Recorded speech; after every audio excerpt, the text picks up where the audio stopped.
예, 반갑습니다. 방금 소개해 주신 대로 저는 충남대학교에 재직하고 있는 육동일 교수입니다. 오늘 이렇게 자치분권대학에서 여러분들을 만나 뵙게 돼서 대단히 반갑습니다. 시흥을 가만히 들여다보니까 굉장히 발전하는 신흥도시, 아마 89년에 시 승격이 된 것 같은데 그 당시에는 인구가 10만이 안 됐는데 지금은 43만 5천 명이 넘는다 하니까 무려 4배 짧은 기간 동안 30년이 채 안 되는 기간에 인구 성장이 4배나 이루어지는, 지금 다른 지역은 인구가 감소해서 그 지방이 소멸된다는 위기에 놓여 있는 그런 상황인데 불구하고 우리 시흥시는 날로 성장하는 그런 도시로 부러움을 사고 있습니다. 그래서 오늘 저는 여러분들하고 그 지방자치와 분권에 대해서 우리 시흥시가 미래를 만드는 생명의 도시, 그런데 그 중에서 제일 높이 사는 가치가 참여, 자치, 분권인 것 같아요.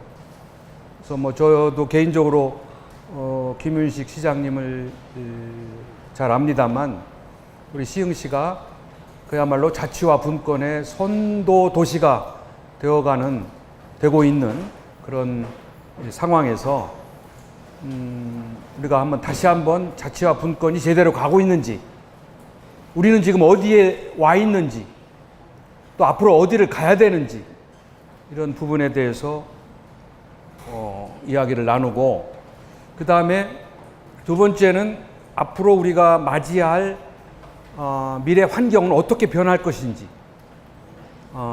이제 그 미래에 대한 전망, 또 거기에 대해서 우리가 대처해야 할 준비는 무엇이고 전략은 무엇인지. 그리고 세 번째는 아까 말씀드린 대로 시흥시가 앞으로 발전하기 위해서는 어떤 준비와 노력이 필요한지, 이런 부분에 대해서 오늘 시간 허락하는 범위 내에서 말씀을 드리고자 합니다. 지난 19일 날 이 문재인 정부가 그 국정계획, 국정 5개년 계획을 발표한 바 있습니다.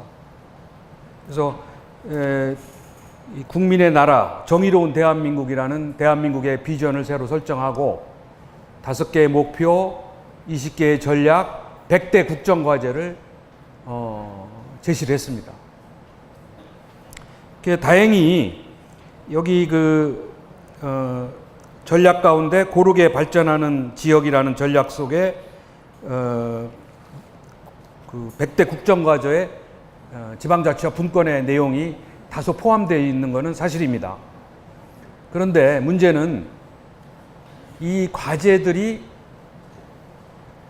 헌법에 보장이 되지 않으면 지방자치와 분권이 자리 잡는 데 어려움이 있다. 지난 노무현 정부 때도 이보다 더 자세하게, 더 구체적으로 지방자치에 대한 비전, 전략, 세부 목표가 제시된 바 있습니다. 또 거기에는 지방분권 추진 로드맵도 만들고 또 지방분권 특별법도 제정을 했어요. 또 노무현 대통령의 의지도 확고했습니다. 49개 아지의 분권 과제도 잘 체계적으로 정리되어 있습니다. 그런데도 현실화되는 데는 실패했어요. 물론 약간의 성과는 있었고 또 그런 비전과 전략을 만든 것 자체만도 의미가 있습니다만 문제는 현실화돼야 되죠. 그런데 현실화되지 못했어요.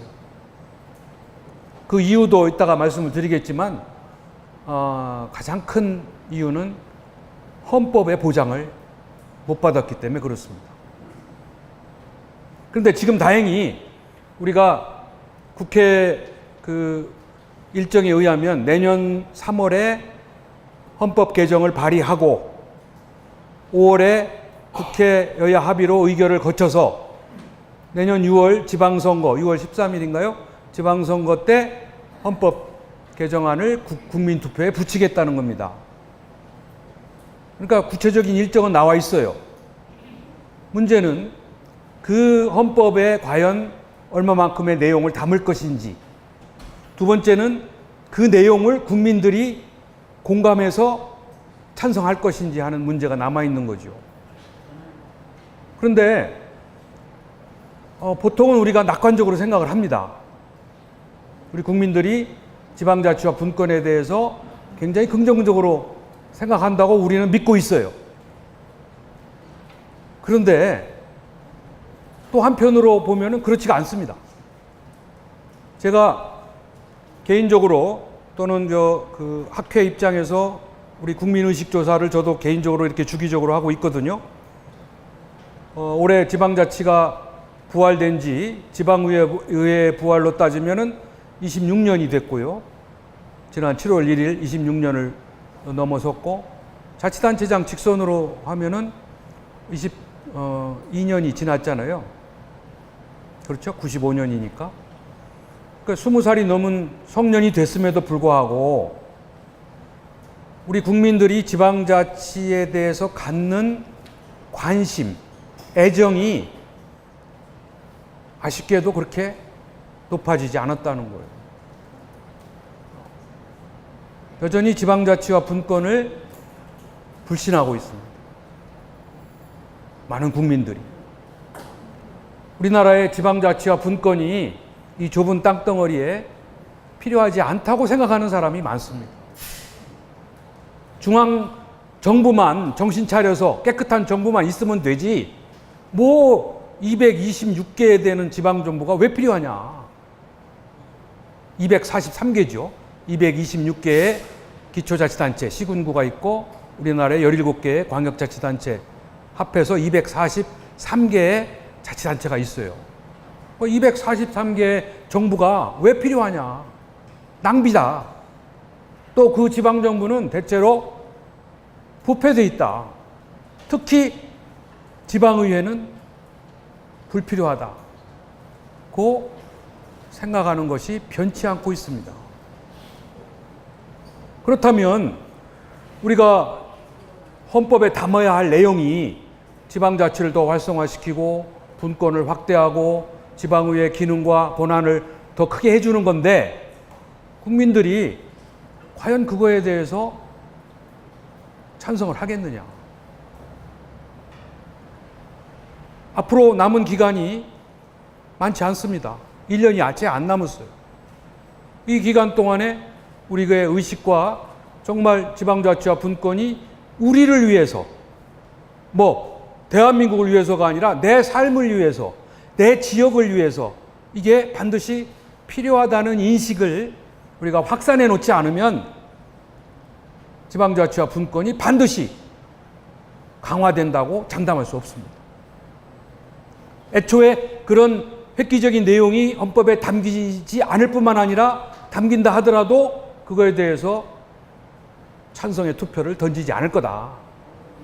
그런 점에서 저는 이 자치분권대학이, 또 여기 계시는 지방자치와 분권에 대해서 많은 관심과 애정을 갖고 계신 주민들이 이 점을 깊이 인식을 해 주셔야 된다.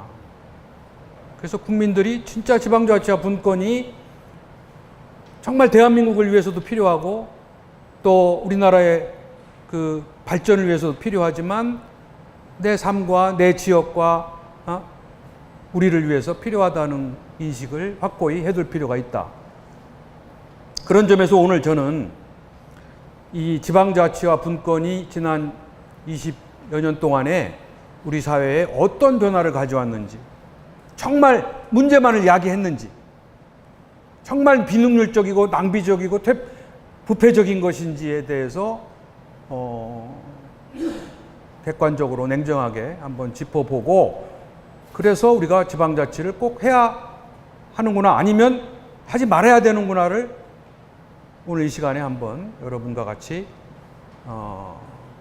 짚어보도록 그렇게 하고 싶습니다. 앞으로 우리가 살아갈 21세기는 상상력과 창의력이 가장 큰 경쟁력이 됩니다. 지금까지 살아온 우리나라의 지난 기간은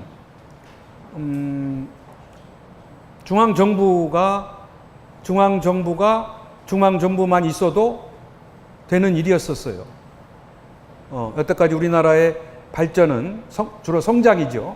성장은 중앙정부가 끌어온 겁니다. 그러나 앞으로 우리가 살아갈 21세기는 중앙정부가 끌어갈 수가 없어요. 중앙정부만 가지고는 창의력을 개발시킬 수가 없어요. 그래서 이제 지방자치가 필요한 건데, 여기에 몇 가지 상상력과 창의력을 이야기하는 몇 개 광고가 있습니다. 이거 그냥 참고로 재미로 한번 보시면, 이런 거는 이제 진공청소기를 이야기하는 광고고요. 이거는 뭐겠어요? 자동차 백미러인데 구두 광택제 선전이고요. 그러니까 거울보다 더 깨끗하다, 구두가. 이거는 뭘까요? 이거는 선텐 스프레이. 이렇게 아름다운 신데렐라를 만든다. 이것도 범인이 체포되는 건데 수갑을 안 차고 있죠. 손가락만 걸었는데 손가락이 떨어지지 않게 순간 접착제로 붙여서 수갑을 대신하는 역할을 한다, 이런 얘기입니다. 아무튼 이러한 상상력은 주로 민간 기업에서 나온 거죠. 그러나 이제 정부도 이러한 상상력과 창의력을 갖지 않으면 국민을 끌어갈 수도 없고 국가 경쟁력을 높일 수 없다는 의미죠.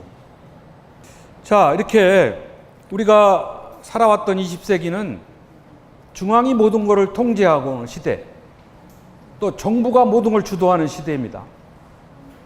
정부가 계획을 세우고 정부가 국민을 통제해서 끌고 가고 이렇게 하는 시대 속에 살아서 우리가 그나마 성장이라는 열매를 맺긴 맺었어요. 그러나 정부 주도는 또 부작용도 낳았죠.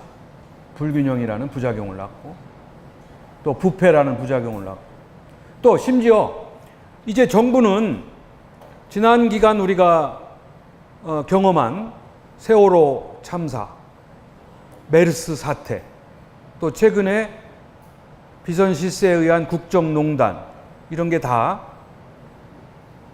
잘못된 정부에서 비롯된 겁니다. 정부는 이제 옛날같이 유능하지가 않아요. 옛날에 정부가 국민을 끌어갈 수 있었던 거는 정부가 더 똑똑하고 더 많은 능력과 정보를 가지고 있었기 때문에 국민을 끌어갈 수 있었어요. 그런데 이제는 그런 시대가 아닙니다. 이제는 민간 부분이 더 똑똑해졌고 더 많은 정보를 가지고 있고 더 많은 창의력을 가지고 있어요.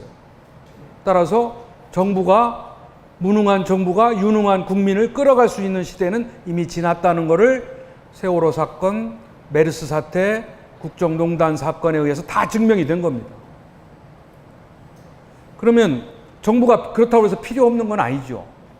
정부는 이제 잘할 수 있는 거는 잘할 수 있는 곳에 맡기고, 중요한 일, 국가를 위해서 꼭 필요한 일, 국민에게 맡겨서는 국민이 할 수 없는 일만 해야 되는 거죠.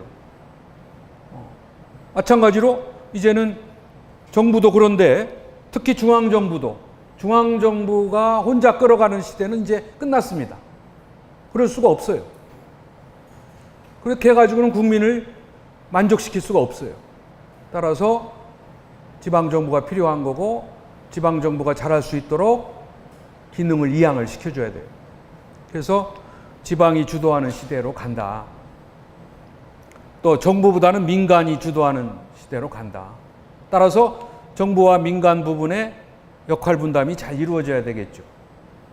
그러니까 이따 나오겠지만 우리는 중앙과 지방 간의 역할 분담에 의한 분권도 중요하지만 정부와 민간 간의 분권도 중요한 겁니다. 중앙정부에서 지방자치단체로 권한, 결정권을 이양하는 것을 우리가 분권이라고 그래요. 근데 분권은 거기서 그치는 게 아니라 관이 가지고 있는 결정권을 민으로 이양해요. 우리 지방 주민자치위원회도 그동안에 잘 이게 안 되는 이유는 결정권이 없어서 그래요. 결정권이 있어야 참여도 하고 서로 토의도 하고 결정한 걸 집행도 하잖아요. 결정권이 없는 거예요. 결정할 만한 대상이 없어요. 이제 그런 부분이 앞으로 이제 달라져야 된다는 거죠. 그래야 지방자치가 활성화되고 주민들이 참여를 하게 되는 거예요. 따라서 21세기의 생존의 키워드는 자율과 창이다. 자율과 창이다.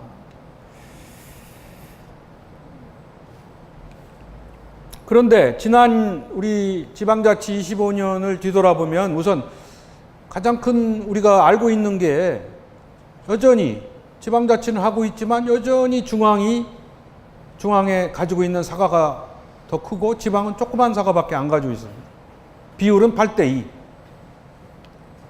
중앙이 가지고 있는 기능도 80%, 재정도 80%.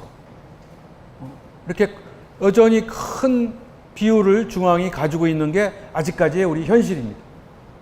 그래서 이거를 어떻게 하면은 이거를 7대3, 6대4, 5대5로 만드느냐가 이제 숙제가 되겠죠.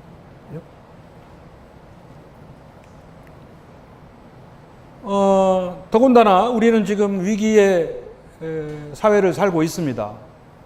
우리 인간성은 상실이 되어 있고 옛날같이 이렇게 우리가 인간은 물론이고 까치에게도 같이 이렇게 나누어 먹는 시대, 까치밥을 위해서 이렇게 감을 남겨두는 그러한 우리 선조들의 생각들은 다 이제 없어졌죠. 콩도 나눠 먹는 시대는 이제 다 없어졌습니다. 인간성이 상실이 되어 있고 또 자치성도 주체성도 상실이 되어 있습니다. 주인의식이 없어요. 우리가 우리 지역은 내가 주인이다, 내가 지킨다, 내가 아낀다, 내가 가꾼다, 이런 의식이 여전히 부족합니다. 지방자치를 하고 있음에도 불구하고. 또 공동체 의식도 상실이 되어 있죠. 권리의식만 높아졌지 우리가 같이 나눈다, 공동체 의식도 상실이 되었습니다. 그래서 이런 거를 우리가 키우기 위해서 주민자치가 필요하고 동네자치가 필요하고 주민자치위원회가 필요한 거예요. 주민자치회가 필요한 거예요. 그런데 그게 제대로 안 되고 있기 때문에 여전히 우리는 이 위기 속에 놓여 있다, 이렇게 볼 수 있겠죠. 또 리더십도 그동안에 문제가 많았고요.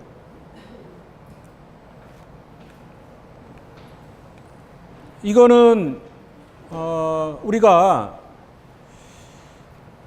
배운다. 이제 저도 대학에서 강의한 지가 이제 30년이 됐는데요. 우리가 교육을 잘 하는 목적이 뭐냐? 잘 가르치는 이유가 뭐고 잘 배우려고 하는 게 뭐냐? 또 지방자치도 가장 중요한 것 중에 하나가 교육입니다. 지방자치가 잘 되려면 우리가 자치의식을 높여야 되고 자치의식을 높이려면은 교육을 해야 돼요. 근데 저는 이 교육의 배움의 목적이 지식과 정보를 얻는 것보다도 더 근본적으로 중요한 거는 배운다는 거는 이 세 가지를 배우는 거예요. 열정을 배우고 겸손을 배우고 사랑을 배우는 것이 배움의 궁극적인 목적이다. 그러니까 여러분들도 오늘 이 자리에 이렇게 모여 계신 것도 크게 보면은 삶에 대한 열정,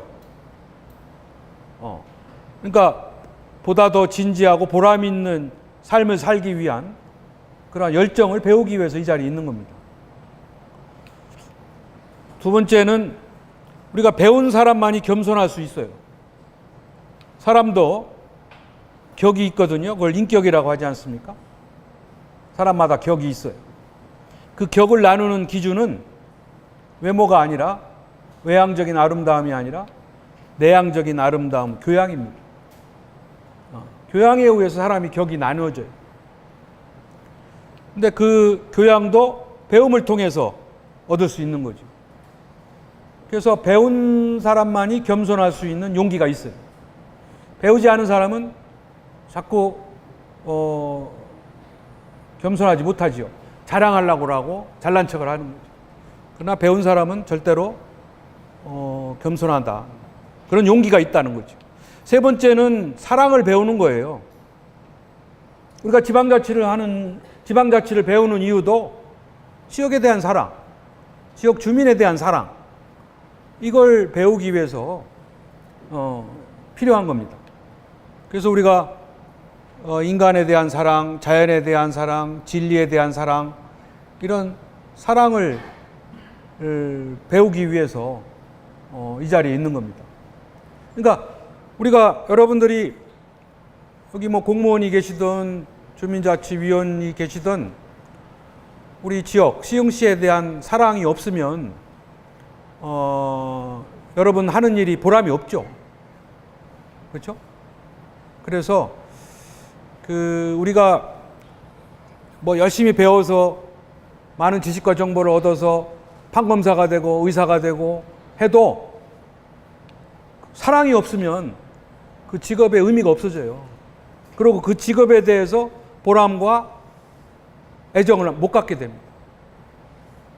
그러니까 우리가 배우는 것은 근본적으로 이 세 가지를 먼저 배움으로써 의미가 있다, 이렇게 볼 수 있습니다. 그래서 저는 몇 개 이 조선시대 실학자인 정약용 선생이 우리에게 많은 가르침을 주었는데, 그 중에서 제가 제일 좋아하는 글귀는 자상자 인하지요 자아자 인상지다. 자기 자신을 자기가 스스로 높이려고 하면 남이 깎아내리고 자기를 낮추면 남이 인정해서 높여준다, 이런 얘기거든요. 겸손을 이야기하는 겁니다. 그 다음에 요즘에 우리가 내로남불이라는 얘기를 많이 하고 있습니다. 그죠? 내가 하면 노맨스고 남이 하면 불륜이다, 이런 얘기. 근데 이미 오래전에 이런 명심보감에도 그런 걸 지적한 글이 있습니다. 남을 꾸짖으려면은 그보다 앞서서 자기 자신을 먼저 엄하게 꾸짖어야 되고, 나를 너그럽게 용서하려면 남을 먼저 용서해야 된다, 이런 얘기거든요. 그러니까 아마 이 글을 우리가 잘 사귀고 있다면 요즘에 이런 문제들은 아마 없을 겁니다. 맹자의 가유삼성이라는 말이 있습니다. 그래서 이것도 집안이 잘 되려면 세 가지 소리가 크게 들려야 된다. 그래서 해성이랑 어린아이 해자죠. 어린아이 우는 소리가 크게 들려야 된다. 출산율을 말하는데 시흥시에 해당되지는 않는 것 같아요. 시흥시는 다른 지역보다는 출산율이 조금 높더라고요. 그리고 인구가 증가하고 있고. 근데 지금 대한민국의 한 3분의 1 자치단체는요, 심각한 지금 인구 소멸 위기, 위험 지역입니다. 그래서 어떤 지역은 아기 우는 소리를 들어본 지가 오래됐다는 지역이 많이 생기긴 하기 시작했습니다. 그래서 이 출산율을 높이는 것은 가정뿐만 아니라 지역, 국가도 마찬가지입니다. 그 다음에 기성은 이게 배틀 기자거든요. 배틀 짜는 소리는 옛날에 가게, 그 집안의 경제를 말하는 거예요. 배틀 짜는 소리가 크게 들려야 집안의 가게, 경제가 잘 돌아간다. 그다음에 세 번째가 이제 이게 독성이라고 해서 글을 읽는 소리, 교육입니다. 교육이에요. 그래서 저는 이따도 말씀드리겠지만은 우리 지역 시흥도 앞으로 잘 되려면은 출산율 높일 뿐만 아니라 원래 여기 미래를 가꾸는 생명의 도시, 어린아이를 잘 키우는 도시로 잘 이렇게 비전을 잘 만들었는데, 중요한 거는 우리 시흥 지역에 인재를 많이 육성을 하고 또 인적 자원을 많이 개발을 해야 되는 게 지역 발전의 궁극적인 목표가 되어야 됩니다. 물론 여기에 중소기업이나 제조업이 들어오고 좋은 시설이 들어오고 이런 것도 다 중요하지만 그거는 수단이고, 중요한 거는 우리 시흥 시민들의 인적 자원을 많이 개발해서 적재적소에 배치하고 인재를 많이 육성해서 시흥시 발전에 참여시키는 거죠. 그것이 중요한 목표가. 그다음에 이제 그 교육에는 가르치는 사람도 잘 가르쳐야 되지만 배우는 사람도 잘 배워야 된다고 그래요.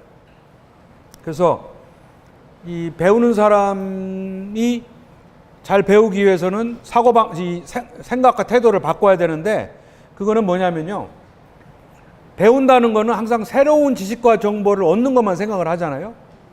그런데 그거보다 더 중요하고 어려운 거는 기존에 자기가 가지고 있는 이미 낡아버린 지식, 써먹을 수 없는 지식과 정보를 버리는 겁니다. 사람들은 대개 한 번 들어온 지식과 정보를 끝까지 써먹고 끝까지 지키려고 가지고 있으려고 하는 편견과 고집이 있거든요. 그런데 그거를 버리고 내려놓을 수 있는 역시 용기와 열린 마음이 필요하다는 겁니다. 사고 방식도 마찬가지고.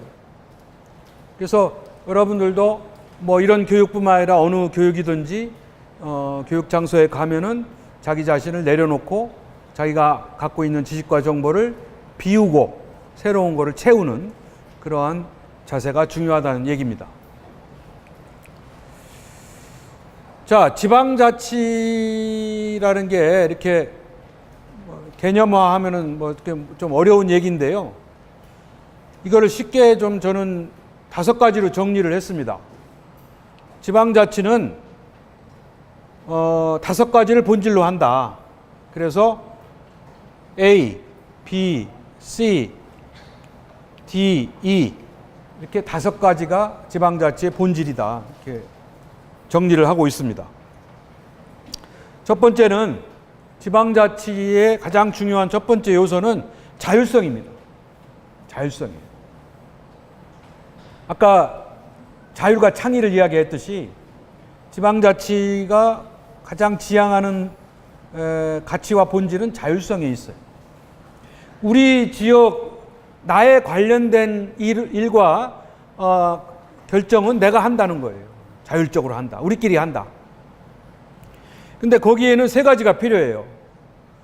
첫 번째는 제도적인 자율성이 있어야 됩니다.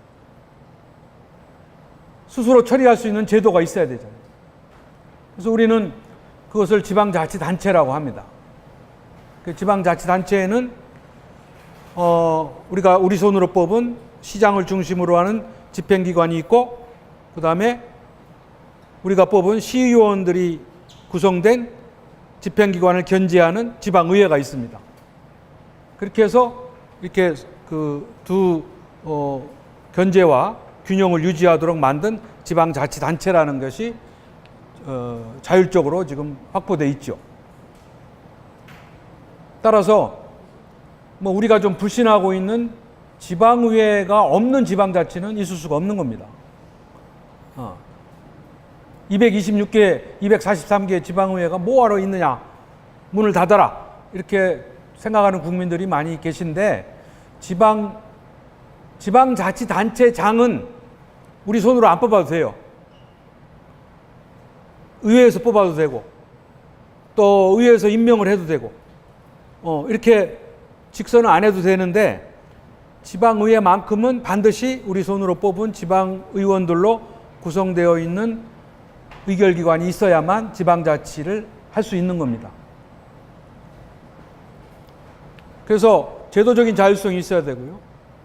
근데 제도만 있다고 해서 자율성이 보장되는 건 아닙니다. 그 제도가 자율적으로 운영될 수 있는 권한이 부여돼야 돼요. 그 권한을 이제 잘 아시다시피 자치 입법권, 스스로 입법 활동을 할 수 있는, 조례를 만들고 규칙을 만들 수 있는 권한, 자치 입법권이 있어야 돼요. 근데 우리나라는 이게 이제 법령의 범위 안에서만 만들도록 돼 있어서 제약이 돼 있죠. 그 다음에 또 자치 행정권이라고 해서 자치 사무가 있어야죠. 그러나 여전히 우리는 자치 사무의 비율이 아까 뭐라 했어요? 8:2. 20% 남짓밖에 안 됩니다. 자치 사무가. 전부 다 중앙 사무 또는 중앙에서 위임한 사무. 그다음에 더 큰 문제는 뭐예요? 자치 재정권입니다. 스스로 일을 하고 기능을 수행하려면 필요한 재원을 조달할 수 있는 권한이 있어야 되잖아요. 근데 우리는 그 권한이 여전히 중앙에 집중되어 있습니다. 국세로 걷어들이는 세입이 80%, 지방세가 20%밖에 안 된다. 다행히 우리 시흥시는 재정 자립도가 상당히 높아요. 53.4%쯤 될 겁니다. 전국의 243개 자치단체 중에 11위예요. 그러니까 시흥시 같은 데는 상당히 자립도가 높아요. 그래서 고민은 좀 덜 할지 모르지만 다른 지역은 지금 10%가 안 되는 자치단체도 있고 심지어는 그 지방세를 가지고 공무원 인건비를 주지 못하는 자치단체가 3분의 1이 넘습니다. 그래서 이러한 재정을 가지고 지방자치를 제대로 할 리가 없는 거죠. 그래서 우리가 지금의 지방자치를 뭐 2할 자치다 이렇게 하는 이유도 바로 여기에 있습니다. 그 다음에 우리 문재인 정부는 이번에 뭐 자치 복지권도 이야기하고 있습니다. 우리 시흥시도 보니까 예산 세출 예산이 한 1조 6천억 가량 되는데 40%가 사회복지비더라고요. 40%가. 그래서 지금 뭐 자치단체마다 복지비가 기하급수적으로 늘고 있습니다. 또 중앙정부는 전부 지방자치단체에 떠넘기고 있어요. 사회복지에 관한 기능과. 그러니까 기능을 넘겨주는데 돈과 인력은 안 주고 분권하자 그러면 기능을 넘겨주긴 하는데 이 부담만 주는 거죠. 그래서 지금 시흥시도 그런 고민을 안고 있습니다. 어쨌거나 이 지방자치권이 보장되지 않으면 자율성을 확보할 수가 없습니다. 근데 우리나라는 제도는 만들어 놨어요.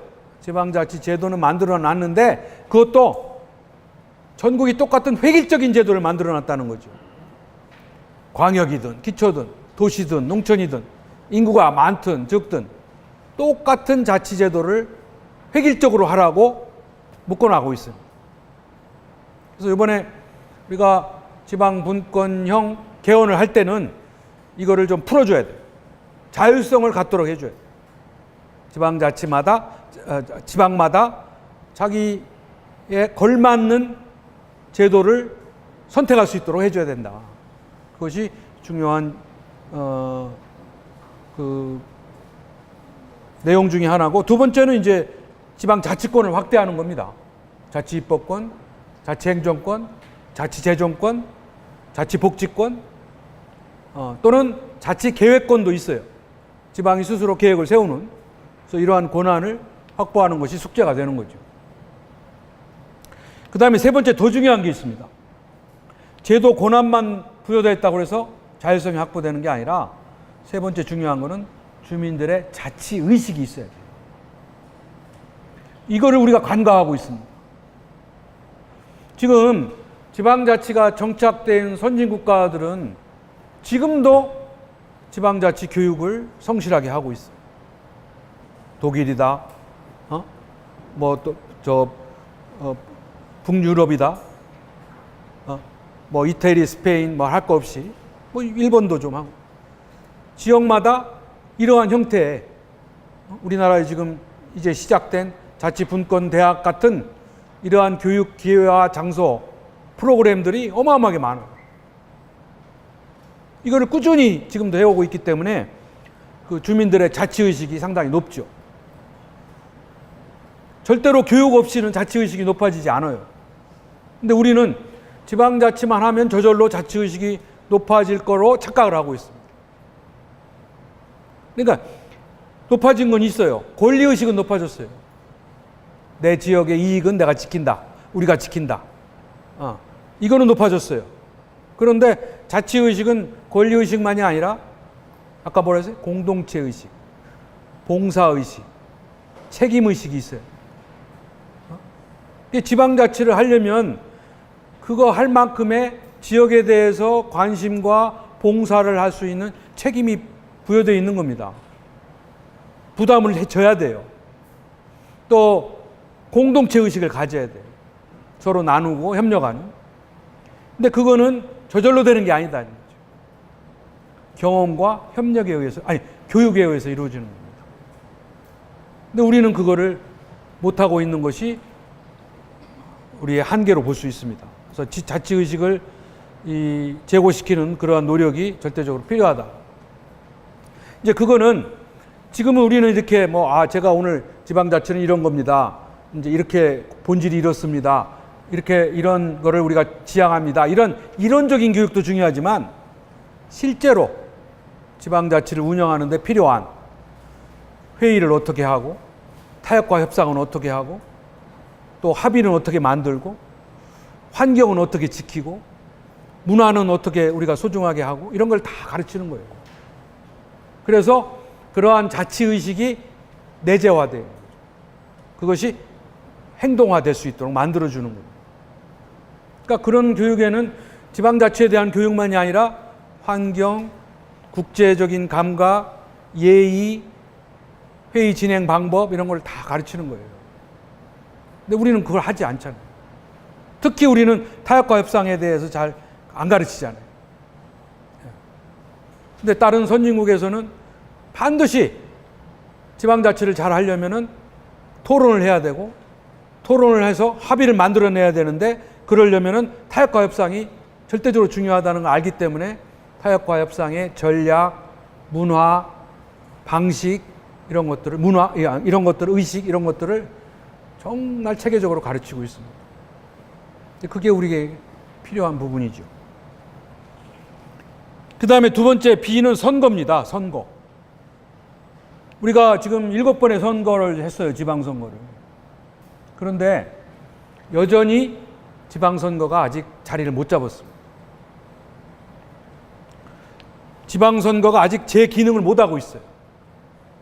돈은 많이 드는데 1조 작년 그러니까 3년 전 지방선거 때도 1조 3천억 원의 지방선거 비용이 들었습니다. 요새는 선거 보존 비용까지 들어가잖아요.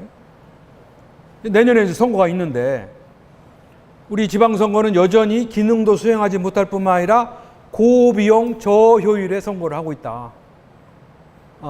그래서 이런 선거를 계속하면은 지방자치가 뿌리내리기 어렵다.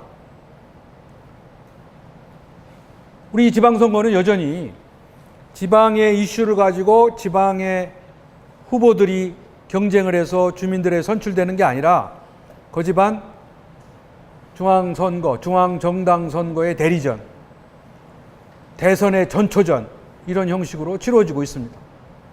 중간평가. 내년도 그럴 거예요.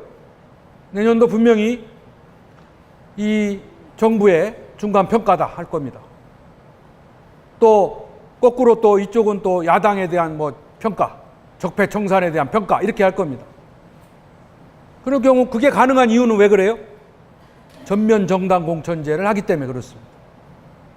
전면 정당 공천제를 하고 그들이 공천권을 행사를 하고 정당이 주도해서 지방선거를 할 수밖에 없기 때문에 또 게다가 전국 동시 지방선거를 하잖아요.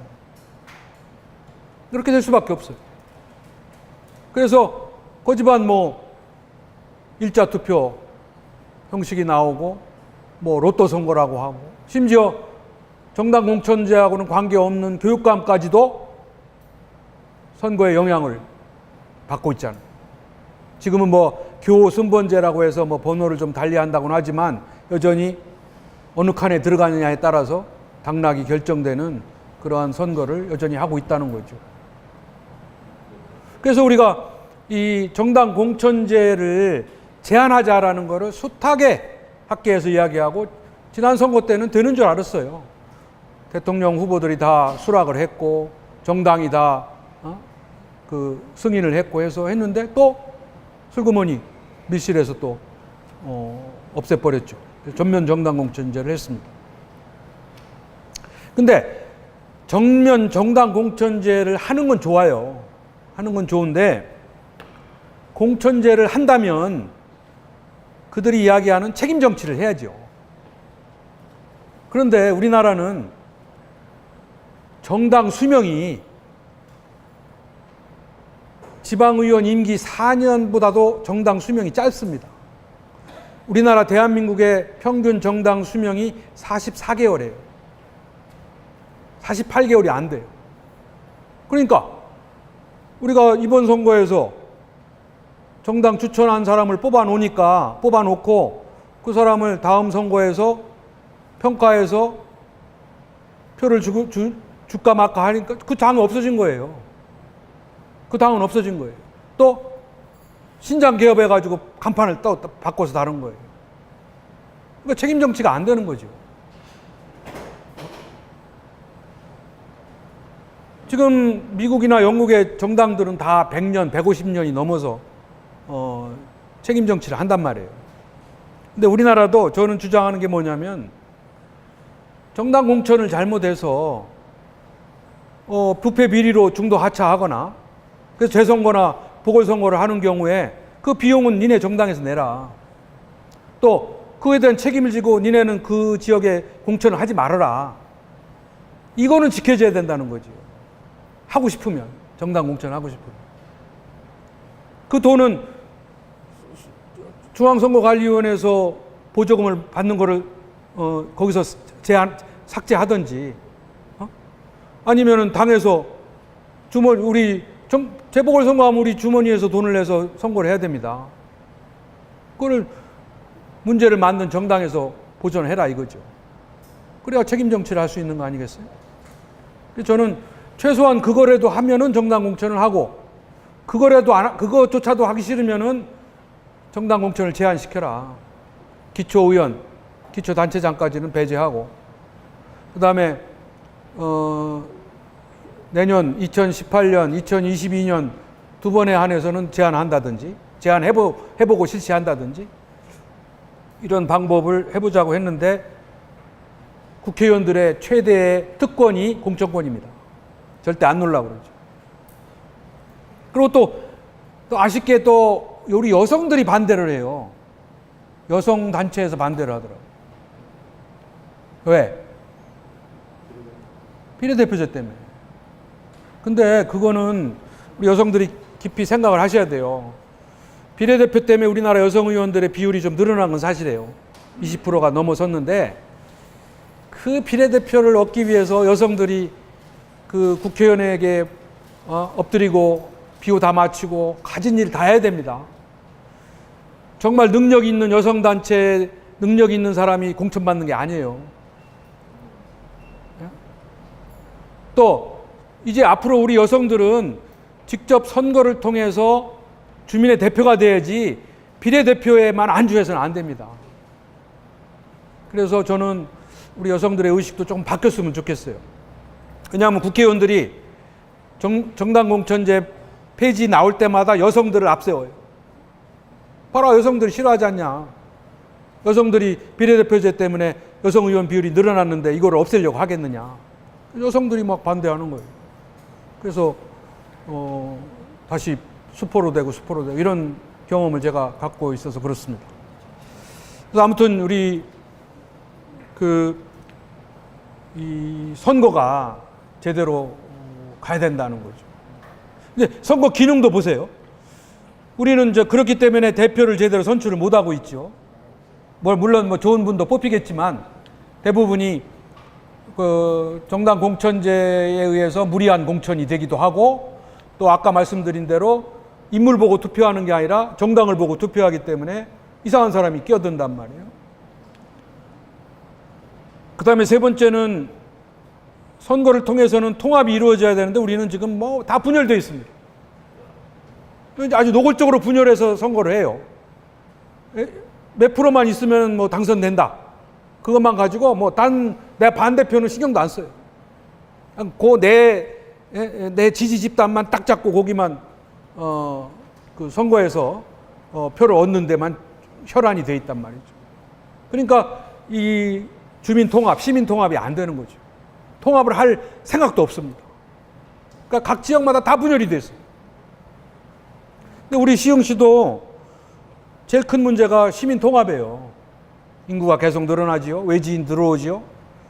이게 다 분열되잖아요. 영남은 영남끼리, 호남은 호남끼리, 뭐 충청은 충청끼리. 이렇게 분열이 돼. 또 선거를 하는 정당이나 정치인들은 그걸 원해요. 호남 묻고, 영남 묻고, 충청 묻고, 선거 때마다 그거를 차지하려고 하는. 이제 이 전략에 우리 시민들이 놀아나면은 이 시가 어떻게 되겠어요? 단합과 통합이 깨지게 되죠.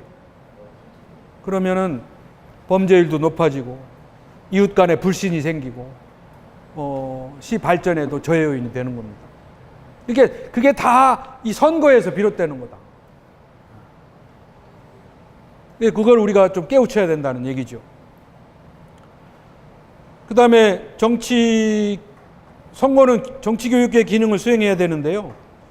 우리는 정치교육을 기능을 수행하긴 하는데 반면교사 기능만 수행하죠. 이렇게 하면 안 된다 라는 그것만 가르치고 있습니다.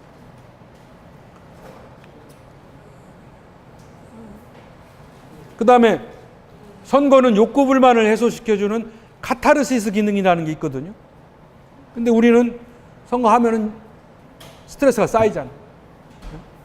정말 뭐 손가락을 자르겠다, 뭐 어쩌고 저쩌고 뭐 이런 스트레스만 쌓여가지고 매년 4년마다 되풀이하고 있는 욕구가 불만이 해소가 안 되고 있습니다.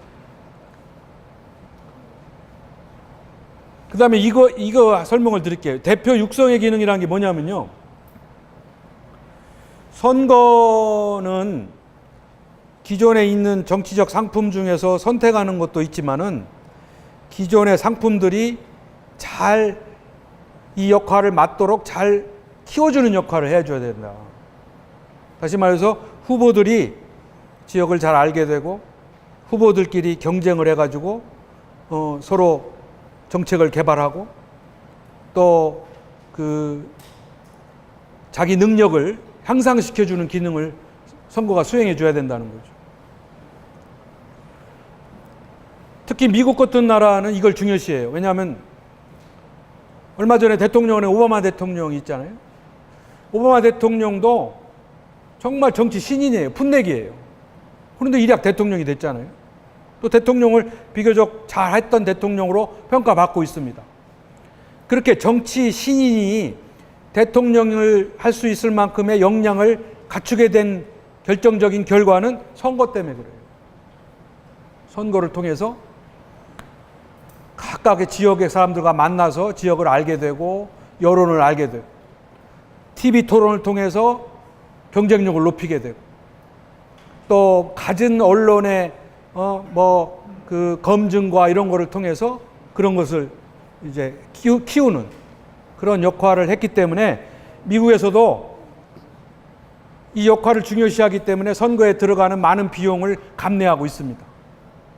이렇게 많은 비용을 들여서 선거를 해도 그러한 능력을 가진 대통령을 뽑으면 그 대통령이 저지를 수 있는 실수나 잘못된 판단을 줄여주기 때문에 막대한 선거 비용을 커버하고도 남는다. 이렇게 판단하고 있는 겁니다. 근데 우리나라는 안 그렇잖아요. 선거 비용은 막대하게 쓰는데 후보들은 오히려 선거를 통해서 질이 높아지는 게 아니라 오히려 질이 낮아지고 있어요. 몰랐던 것도 나쁜 것도 배우게 되고 이 기존의 흙탕물 속에 들어가서 나쁜 짓을 배우게 되는 이러한 기능을 수행하고 있다는 거죠. 저는 이게 문제가 된다. 지방자치는 경쟁과 협력입니다. 경쟁을 해야 돼요. 중앙과 지방 간에도 경쟁을 해야 되고 지방과 지방 간에도 경쟁을 해야 되고 자치단체 속의 집행기관과 지방의회 간에도 경쟁을 해야 돼요. 근데 경쟁을 하면 뭐가 반드시 생겨요? 갈등이 생겨요. 경쟁을 하면 갈등이 생깁니다. 따라서 갈등을 두려워하면 안 됩니다. 그 대신 갈등을 피하거나 해결하지 못해서도 안 되죠. 근데 우리는 되게 갈등에 익숙치가 않아요. 갈등만 일어나면 뭐 큰일 난 줄 알죠. 그러나 갈등은 잘 관리하면 발전에 굉장히 중요한 계기가 된다. 쇄신과 변화의 계기가 되는 게 갈등입니다. 그런데 갈등을 해결할 줄 모르면 와해되거나 위기로 가죠. 그러니까 지방자치를 잘 하려면 갈등을 잘 풀 수 있는 능력을 키워야 됩니다. 지금 우리는 갈등을 해결을 못 하잖아요. 여야 간에도 해결을 못 하고. 그게 다 아까 말씀드린 우리가 교육을 안 하고 있기 때문에 그런 거예요. 타협과 협상을 할지 모르기 때문에 그렇습니다. 타협과 협상을 하면은 양압이다, 사쿠라다 이렇게만 배우고 있잖아요. 타협과 협상이라는 굉장히 과학적인 겁니다. 전략적이고. 근데 우리는 그걸 못하기 때문에 경쟁도 다 할지 모르고 갈등을 일으키면은 해결도 못하는 거예요.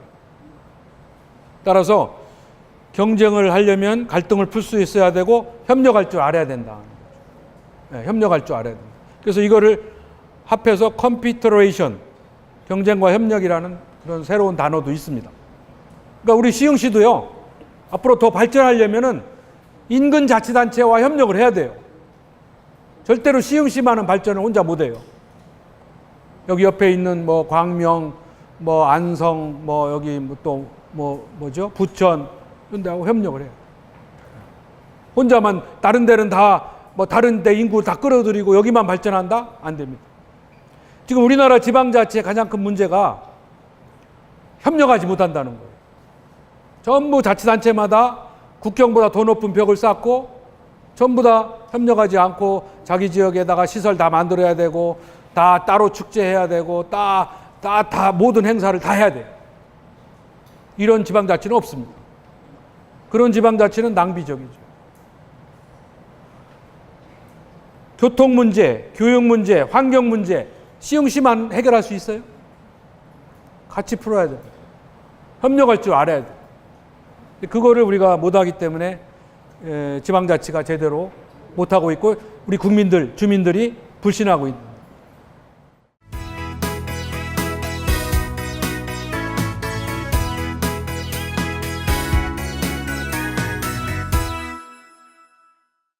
요즘에 우리 사회도 진보다 보수다 해서 서로 대립과 갈등이 심각한데 우리나라도 구한 말에 이 이른바 수구파와 개화파 간의 대립이 굉장히 심각하게 있었다고 그럽니다.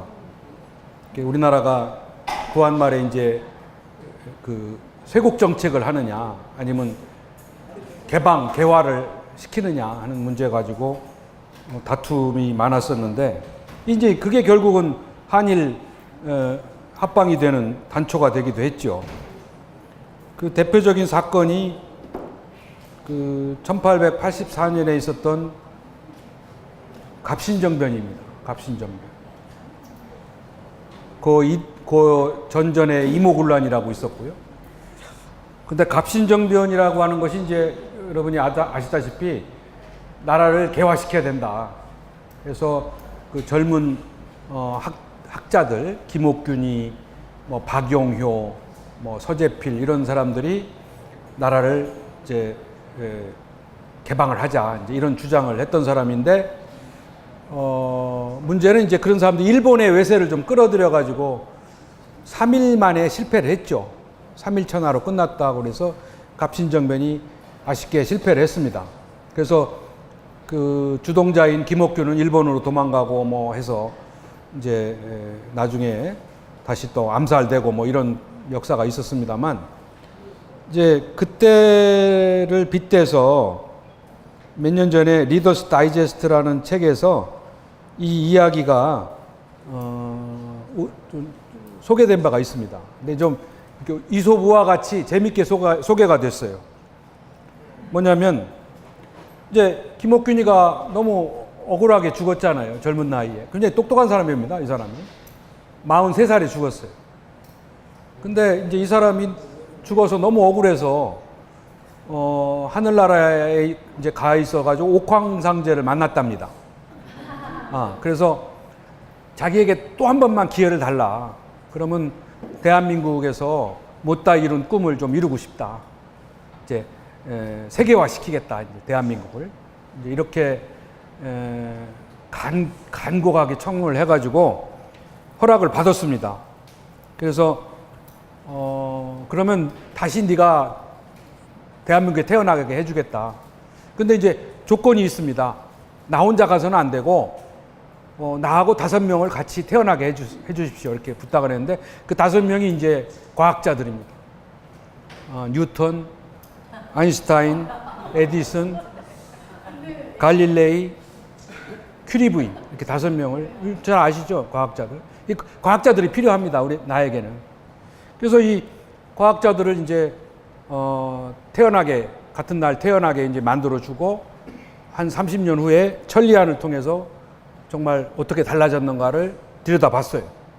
그랬더니 뉴턴은 뭐 만유인력을 발견한 다 아시는 유명한 과학자잖아요. 근데 이 사람은 어떻게 됐나 하고 봤더니 그 기대와 달리 아주 시골에서 선생님을 하고 있더래요. 유명한 과학자가 될 줄 알았는데 물론 선생님이 되는 것도 나쁜 건 아니지만 그래도 이게 기대하는 게 다르잖아요. 과학자라는. 근데 그 과학자가 된 이유가 이제 대학을 나오고 대학원에 들어갔는데 대학원 지도교수의 눈밖에서 벗어나가지고 박사학위를 못 받은 거예요. 그래서 결국은 박사학위를 못 받으면 아무것도 못 하잖아요. 대한민국에서는. 그러니까 결국은 그 시골에 가서 교사 생활밖에 못 하고 있었다. 일종의 이제 실패한 거죠. 두 번째 아인슈타인은 이게 아인슈타인이야말로 유명한 상대성 이론을 발견한 사람인데 중국집에서 짜장면 배달을 하고 있다는 거예요. 오토바이를 타고. 그래서 이게 또 무슨 일인가 하고 봤더니 과학은 잘하니까 과학은 늘 100점을 받았는데 다른 데서 맨날 과학을 꼴찌를 한 거예요. 그러니까 대학을 못 들어간 거예요. 대한민국에서. 그러니까 한국에서는 대학을 못 들어가면 아무 행세를 못 하잖아요. 그러니까 결국은 머리야 원래 노라니까 뭐 그렇지 오토바이 타고 짜장면 배달을 하고 있다. 에디슨은 또 어떻게 됐나고 봤죠. 이 사람은 발명을 많이 한 사람이잖아요. 근데 발명을 많이 했는데 대한민국에서는 발명을 해봤자 이 발명이 특허를 받아야 되거든요. 그런데 특허를 받으려고 맨날 돌아다녀 보니까 이게 잘 안 되는 거예요. 뭐가 미비하다, 서류 더 가져와라, 공증 받아와라. 그래서 이거 포기하고 이 사람은 대한민국에서는 사법고시를 해야만 이게 가능한 일이다 해가지고 지금 뭐 발명은 다 때려치고 그 사법고시 준비하려고 지금 저쪽 그 학원 전전하고 있다. 그다음에 네 번째 갈릴레이는 최갈릴레이가 됐어요. 이 사람은 고집이 센 사람이잖아요. 그래도 지구는 돈다 이렇게 고집을 편 사람인데 이 사람은 한국에서 태어나긴 태어났는데 운이 안 좋아서 북한에서 태어났대요. 그래서 북한에서 태어나가지고 이 사람이 고집이 있는 사람이라 거기 가서도 반주체 사상을 이야기하고 돌아다니는 바람에 지금 저 정신병원에 입원을 해 있다는 겁니다. 마지막으로 큐리 부인 아시죠? 큐리 부인은 유명한 화학자죠. 여성 화학자. 우리 어렸을 때 그 초등학교 교과서에 나와 있어요. 근데 여러분 그 교과서 사진을 자세히 보셨는지 모르지만 큐리 부인이 그렇게 미인이 아닙니다. 우리 여성들은 어렸을 때 네가 제일 존경하는 사람이 누구냐 그러면 우리 때는 나이팅게일 아니면 큐리 부인이었어요. 여학생들은. 요새는 다 잊혀졌지만은 큐리 부인이 그만큼 우리 여성들에게 영웅이었는데 미모가 빠져요. 그래서 대한민국에서는 이 얼굴이 예쁘지 않으면 어떻게 돼요? 면접에서 다 떨어져요. 그래서 이 사람도 뭐 공부는 제대로 했는데 연구원에 면접 가도 떨어지고 일반 회사 삼성 뭐 현대 가도 떨어지고 기분 나빠가지고 이 사람이 이 봉제 공장에 가서 재봉틀을 돌리고 있다는 거예요. 이게 진짜로 리더스 다이제스트 나온 얘기인데 이게 이제 대한민국의 교육의 현실을 이야기한 거예요. 대한민국에서는 창의와 자율, 경쟁, 이 이것이 안 된다. 교육이 안 된다. 이것을 키워주지 못한다. 그래서 이거를 빗댄 글입니다. 그래서 지방자치가 제대로 되고 창의와 자유를 키우려면 이제 이런 일이 없어지겠죠.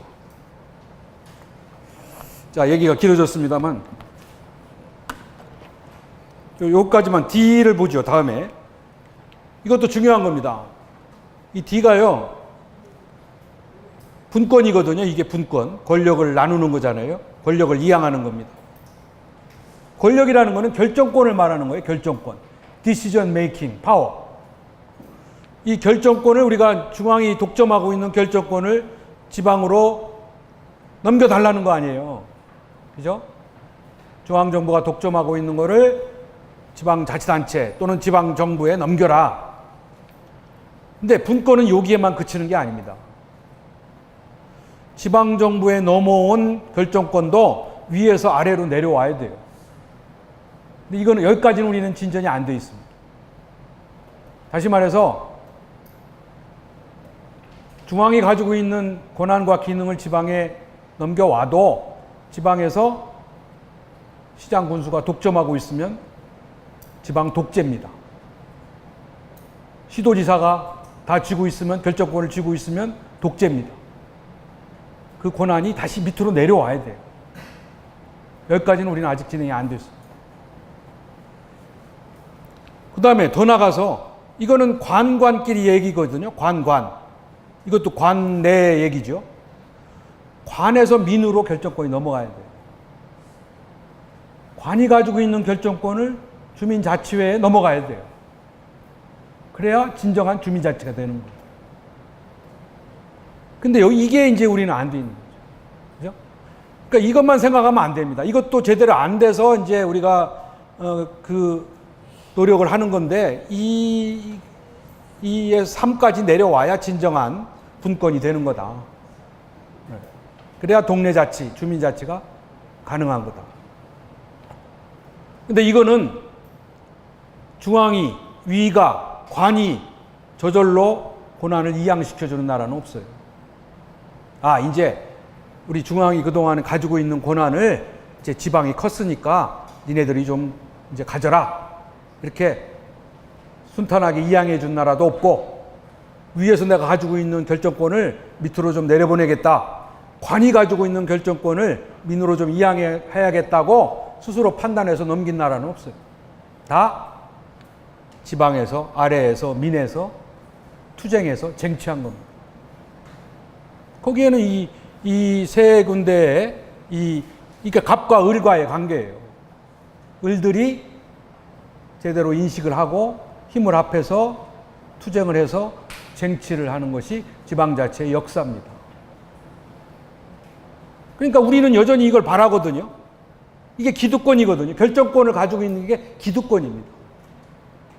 기득권을 놓기를 우리는 기대하고 희망하지만 절대로 기득권을 자발적으로 놓는 그런 집단과 나라는 없다. 다 여기가 이 을들이 깨어 있어가지고 투쟁을 통해서 쟁취한 거다. 라는 사실을 우리가 인식을 해야 된다. 요즘에 이게 가능해졌어요. 왜냐하면 지금 기업도 갑질에 대해서 을들이 반란을 일으키고 있잖아요. 그죠? 옛날에는 해프닝으로 끝날 일들이 지금은 최소한 사과하고 엎드리고 하고 있습니다. 그렇게 된 이유가 왜 그럴까요? 을들의 힘이 생겨서 그래요. 을들의 파워가 생겼기 때문에 그래요. 어떤 파워? 결집력이 생긴 거예요. 목소리가 결집이 된 거예요. 옛날에는 목소리가 기껏해야 마이크를 통해서 이렇게 조금 더 전달하는 것밖에 안 됐죠. 그냥 음성보다는. 근데 지금은 목소리가 어마어마한 곳에 집결이 돼서 어마어마한 크기로 커집니다. 그게 사이버 공간이에요. 인터넷, 스마트폰을 통해서 그 목소리가 사이버 공간에서 결집이 되는 거예요. 그 힘이 어마어마한 거예요. 그 분노, 이게 결집이 된 거예요. 플러스 그 분노가 무기를 갖게 됐어요. 어떤 무기? 불매운동이라는 무기를 갖게 된 거예요. 이거를 무서워해서 그들이 엎드리고 사과하고 사퇴하는 거예요. 옛날 같으면 그냥 웃어 넘길 일이에요. 돈 몇 푼 지어주면 끝날 일이에요. 근데 지금은 우리가 을들이 목소리를 결집시키고 그 목소리에 힘이 생긴 거죠. 불매운동. 그러니까 실제로 어떻게 돼요? 주식값이 떨어지고 회사가 망하게 되는 상황이 나옵니다. 그러니까 뭐 피자, 뭐 라면, 뭐 빵집, 간장 이런 회장들이 다 줄줄이 낙마를 하고, 모르겠어요. 또 얼마나 바뀌었는지 또 어쨌는지 모르지만 아마 그 힘이 을들의 파워가 더 강해질수록 아마 달라질 겁니다. 기업도 그렇듯이 관도 마찬가지예요. 관에 대해서도 우리가 저항이 시작됐어요. 선진국의 경우에. 관에 대해서도 관이 제공하는 서비스에 대해서 불만과 저항이 생겼어요. 야, 세금을 이렇게 많이 받아가지고 이것밖에 서비스를 안 해줘? 그리고 또 세금을 또 올려? 이 불만이 사이버 공간에 모여요. 그리고 기업에 대해서는 불매 운동을 하듯이 관에 대해서는 무슨 운동을 해요? 조세 저항 운동을 합니다. 세금을 안 내는 거예요. 우리 세금 못 내겠다. 이게 무서워서 관이 변화를 하는 거예요. 이게 무서워서 노조의 힘보다도 그게 더 무서워서 관이 인원 감축을 하고 서비스를 개선을 하고 민영화하고 이런 정부 혁신을 하는 이유가 을들의 반란에 의해서 일어난 거지, 관이 스스로 이제 우리가 비효율적이 됐으니까 우리가 스스로 바뀌어야 되겠다고 스스로 판단해서 바뀐 게 아닙니다. 을들의 반란이에요.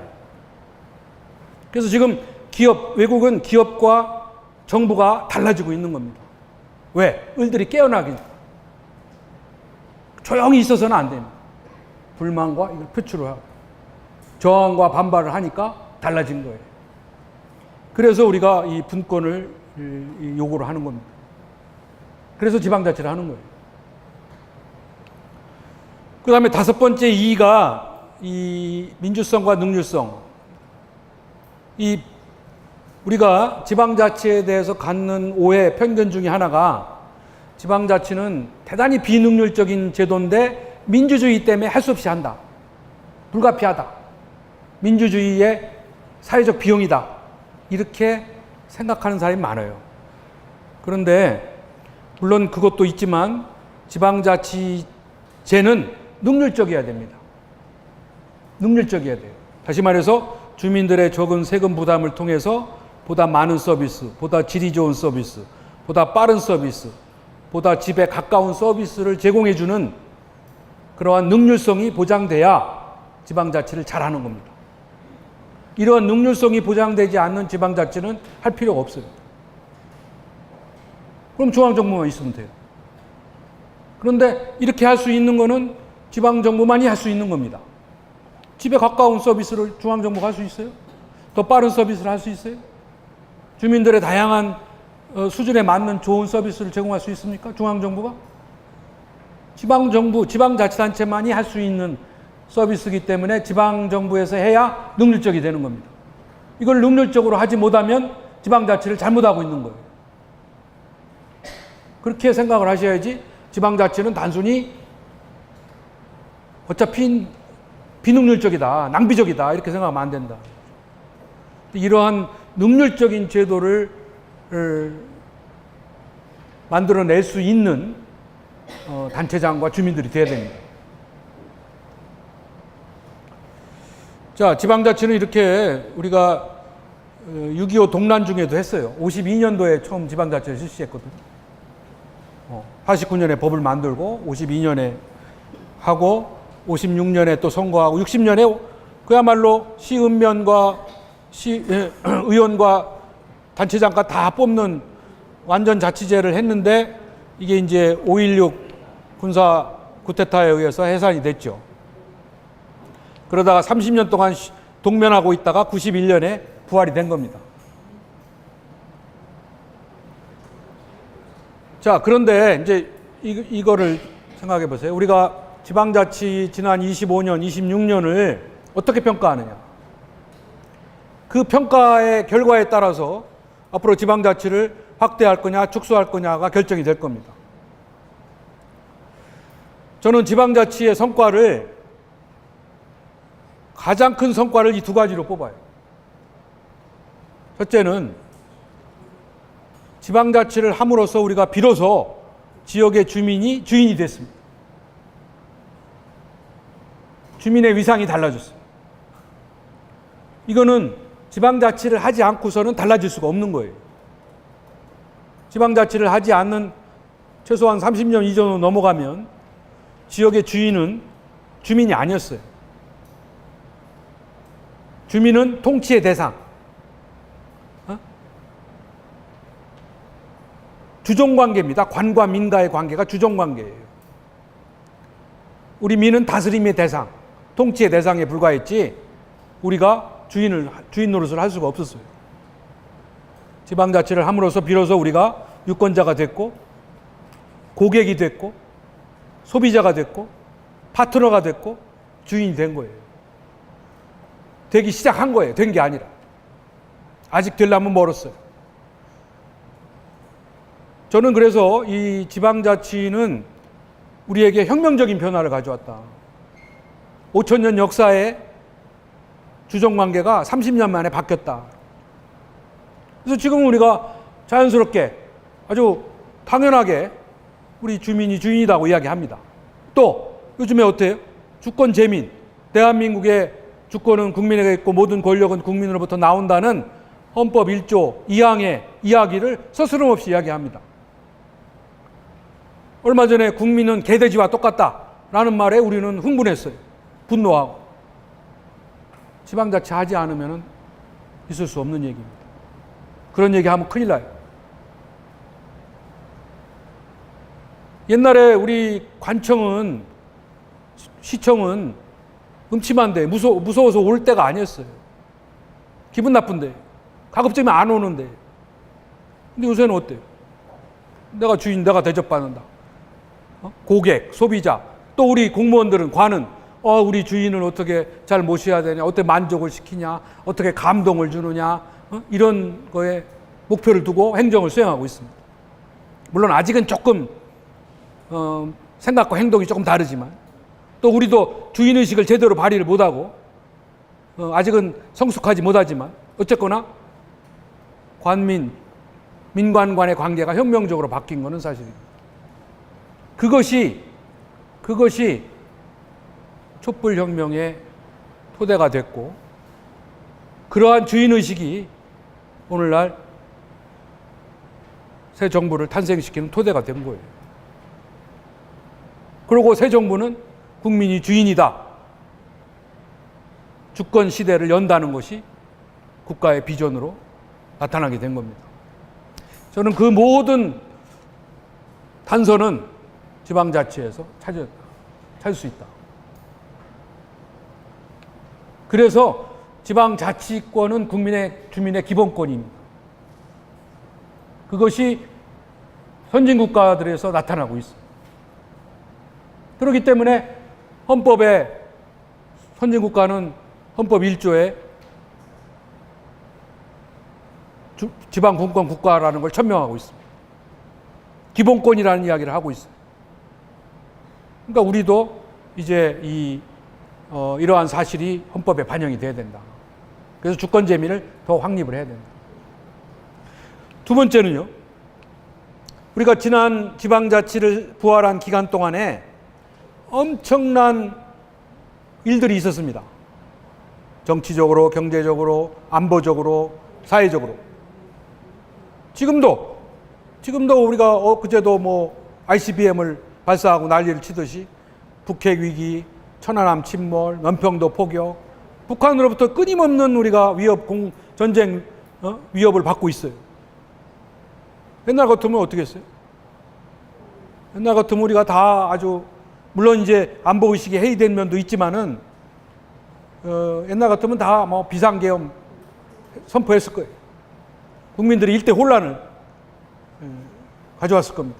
그러나 그러한 안보적인 위험을 우리가 슬기롭게 극복해 갈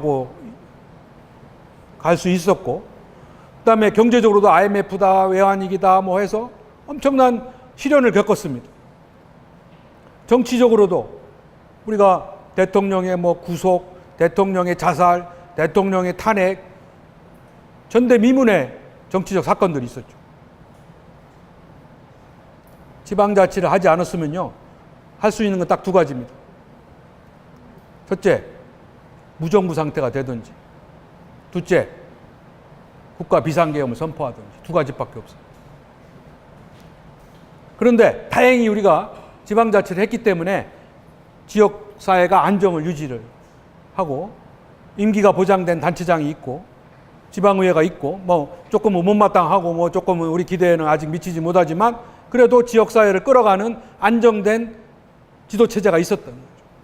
옛날에 대통령이 다 임명을 했다고 생각해 보세요. 박근혜 대통령이 다 시도지사 임명하고 시장군수구청장을 임명했다고 하면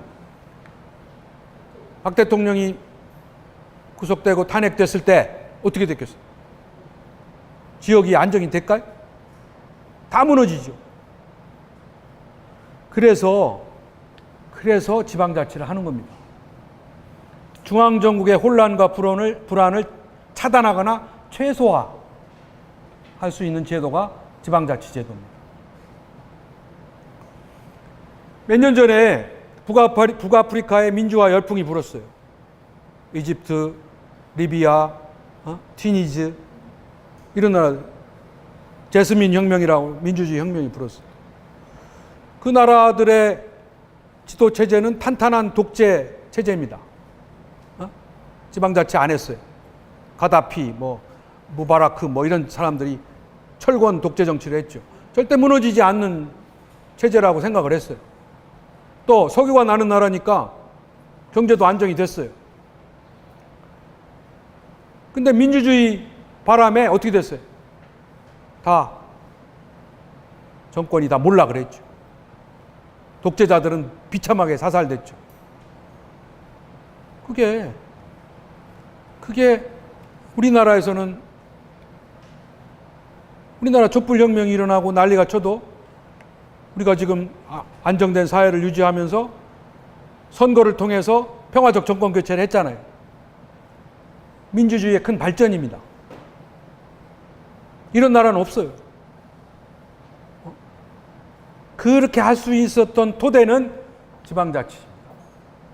다행히 우리가 지방자치를 했기 때문에 그 혼란스러운 대통령의 탄핵과 구속이라는 정말 혼란한 시기에도 우리가 지역사회가 안정을 유지하면서 여기까지 올 수 있었던 거는 새 정부를 총칼을 안 들고 투표를 통해서 평화적 정권 교체를 할 수 있었던 거는 다행히 지방자치라는 토대가 있었기 때문에 가능한 일이다. 그래서 지방자치를 하는 거예요. 그래서 따라서 지방자치를 유지하는 데 들어가는 비용이 더 있죠. 지방선거도 해야 되고 비용이 있어요. 그러나 그 비용 이상의 민주주의를 지키는 성과가 있다는 거죠.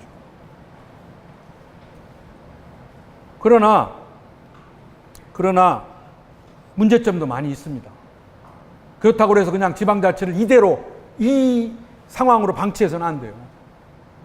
더 지방선거도 더 바뀌어야 되고 지방자치제도도 이제 획일적인 제도에서 다양하고 자율적인 제도로 좀 바뀌어야 됩니다. 자치의식도 좀 높아져야 돼요. 제대로 가야 돼요. 자치단체 간에 협력할 줄도 알아야 됩니다. 우리 지방자치단체의 자치 역량도 더 확보를 해야 됩니다. 이렇게 해야 더 능률적인, 주민들이 더 신뢰하는 지방자치가 가능하다. 그렇게 돼야 이 지방자치를 더 우리가 필요로 하고 더 지지하고 더 가꾸게 된다는 거죠. 근데 이것만 부각이 돼가지고 우리가 이것만 지금 부각이 돼 있거든요. 문제점만. 그러니까 지방자치는 불필요하다. 너무 앞서간다. 너무 낭비적이다. 이렇게만 이해하고 있기 때문에 아까 제가 모두에 말씀드린 대로 지방자치가 과연 헌법에서 보장될 수 있을까? 국민들이 거기에 정말 찬성을 할까? 하는 점에 제가 의구심을 갖는다는 말씀을 드리는 거예요. 왜냐하면 우리 국민들의 대부분은 이걸 모르기 때문에. 이게 저절로 된 줄 알아요. 이러한 의식이 지방자치를, 이러한 의식과 이러한 토대가 지방자치를 통해서 마련된 거지 저절로 된 건 아니다. 아무리 중앙정부가 안정되고 강력해도 한 방에 무너질 수 있다. 그거를 우리는 다른 나라 사례에서 지켜봤습니다.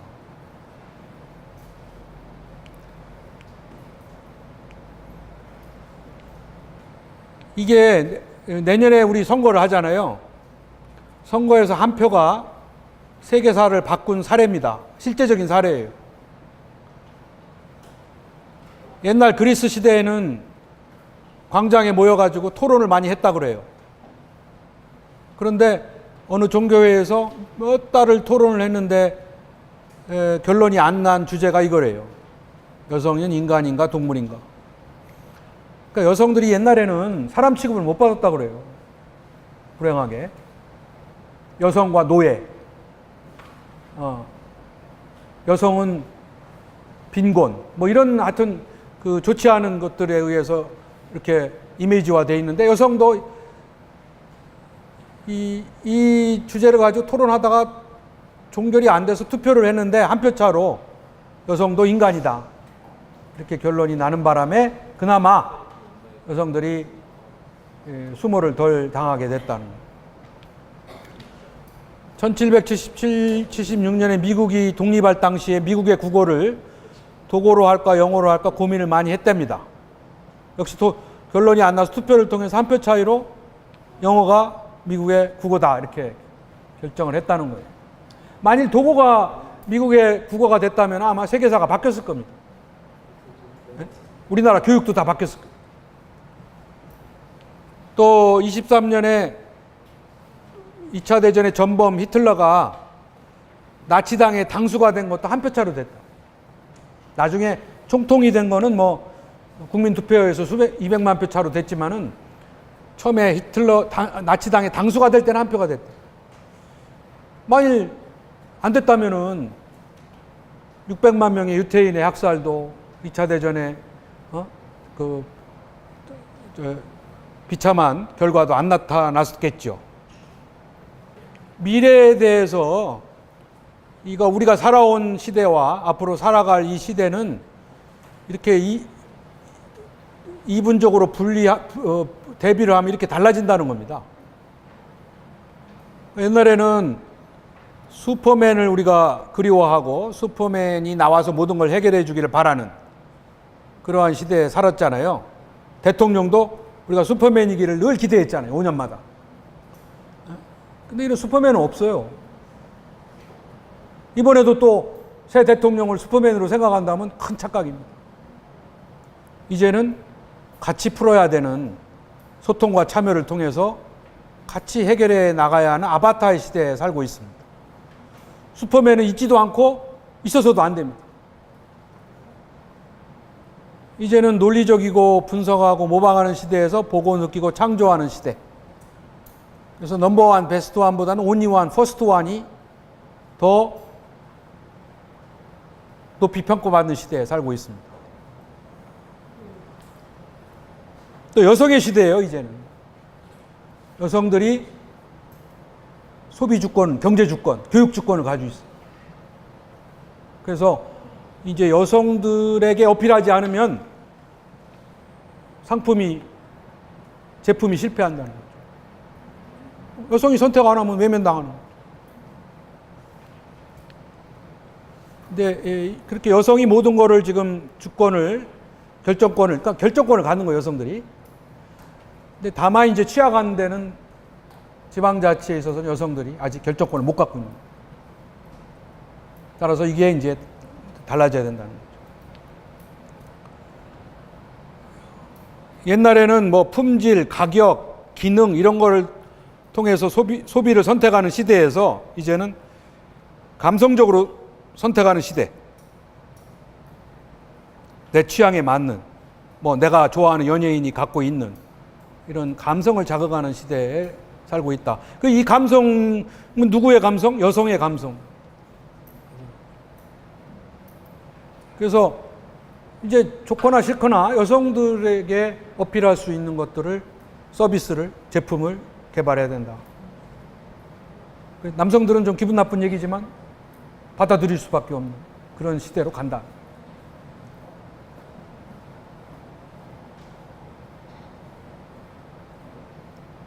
옛날에 이 시계는 초정밀 기계 산업이었습니다. 잘 맞고 방수가 잘 되고 뭐 하는 시계가 최고인데, 지금은 이게 패션 산업이에요. 시계가 안 가도 돼요. 시계 보는 사람 없어요. 스마트폰이 더 정확하고.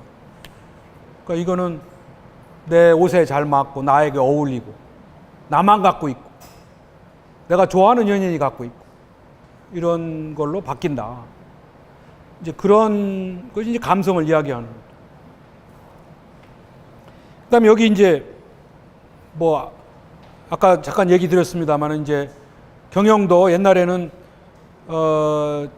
마케팅을 잘하고 뭐 생산을 잘하고가 아니라 이제 윤리 경영을 했느냐 안 했느냐에 따라서 달라진다. 뭐 요즘은 뭐 오뚜기가 뭐 어쩌고 저쩌고 하고 뭐 그런 얘기도 아까 얘기한 기업의 갑질 얘기도 나오잖아요. 이러한 시대에 이제 공정무역을 하고 경제적, 법적, 윤리적, 사회적 책임을 다 하느냐. 근데 이거를 우리가 지금 우리 삼성이 우리나라 경제에 차지하는 비중이 15%쯤 됩니다. 그리고 우리에게 일자리를 많이 제공해 주잖아요. 세계적인 기업이 됐고. 그런데 우리가 삼성을 다 가고 싶어 하고 삼성을 가라고 여러분들 자녀에게 그렇게 권장하지만은 삼성을 존경하진 않아요. 그죠? 그렇게 되는 이유가 바로 이런 우리 기업들은 아직 윤리 경영 시대에 적응을 못해서 그렇습니다. 미국 기업의 100대 미국 기업 중에 78명은 창업한 사람들이에요. 한국 100대 기업의 84명은 상속한 사람들. 상속받은 사람. 그러니까 미국은 얼마 전에도 뭐 페이스북의 주커버커가 뭐 99%를 사요. 환원한다. 뭐 빌 게이츠가 뭐 몇 조를 환원했다. 그 사람들이 좋아서 하고 싶어서 하는 것도 있겠지만 그렇게 해야만 살아남는 거예요. 그렇게 해야만 자기네 기업이 유지되고 존중받고 자기 가족이 안 다친다 이거예요. 처음에 미국도 산업시대에 막 대기업이 만들어질 때는 걔들도 철저하게 상속을 했어요. 상속을 하고 보니까 회사도 망하고 가족도 작살이 나고 다 폐가망신하고 그런 경험을 거쳐서 이게 이럴 게 아니다. 회사는 역시 회사가 유지되고 자기 가족을 보호하려면 이 상속이 돼서는 안 된다. 해서 사회적으로 환원이 시작된 겁니다. 근데 우리는 여전히 삼성, 현대, 우리 여전히 재벌들은 상속에만 몰두해 있기 때문에 존중과 존경을 못 받는 거죠. 그 점이 다른 겁니다. 그래서 이 윤리 경영 시대로 가는 거를 빨리 적응을 해야 된다. 자, 지금 우리나라의 국가 경쟁력이 점점 떨어지고 있어요. 지금 우리나라의 세계 1위가 이렇게 많습니다. 자살률도 13년째 세계 1위입니다. 매일 눈만 뜨면 매일 40명이 자살해요. 작년에도 15,000명이 자살했어요. 자살을 시도한 사람은 60만 명이라고. 또 저출산율, 이혼율, 뭐 성형률, 교통사고. 우리나라 낙태율 이게 다 1위예요, 우리나라. 국가 경쟁력은 떨어지고 있고, 지금 우리나라가 2만 부를